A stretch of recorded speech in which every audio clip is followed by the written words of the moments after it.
Alô galera, daqui é o Márcio da Mecânica Márcio K mais uma vez. Estou com esse Honda Fit aqui, ele veio com barulho na suspensão. O cliente reclamando que estava estralando essa roda do lado direito. Aí eu desmontei aqui, vi um barulho aqui, vou gravar para mostrar para vocês. Às vezes pode levar no mecânico, ele pode condenar um monte de coisa.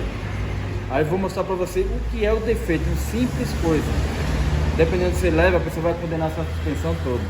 Então eu falei, vou gravar esse vídeo para quem poder ajudar alguém. Primeiramente se inscreve no nosso canal aí, dá um joinha aí se gostou do vídeo. Eu vou mostrar para vocês aqui, eu vou tirar, já deu uma desmontada. Esse barulho aqui, ó, não sei se vocês podem escutar, velho. Ó, escutou esse estralo? Pronto, esse estralo aqui, ó. Esse, dependendo da mecânica que você levar, vai falar que é rolamento, mas eu vou mostrar para vocês o defeito.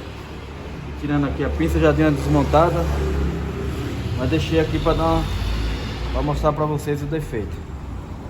Eu deixei tudo no esquema para não demorar muito o vídeo. Uma simples coisa.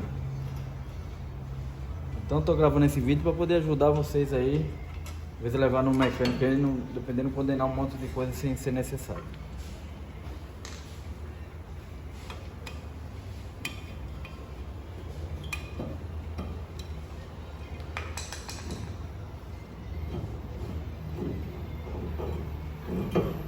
Olha lá galera, o defeito que é uma pedra, tá vendo? Ela tava ralada, trabalhando, entrou aqui dentro no buraco da pinça e ficou batendo no disco e fazendo totalmente aquele barulho, andando que ficava pior, travando tudo.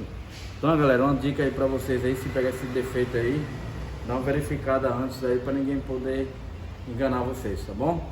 Se gostou, dá um joinha no nosso vídeo aí. Obrigado.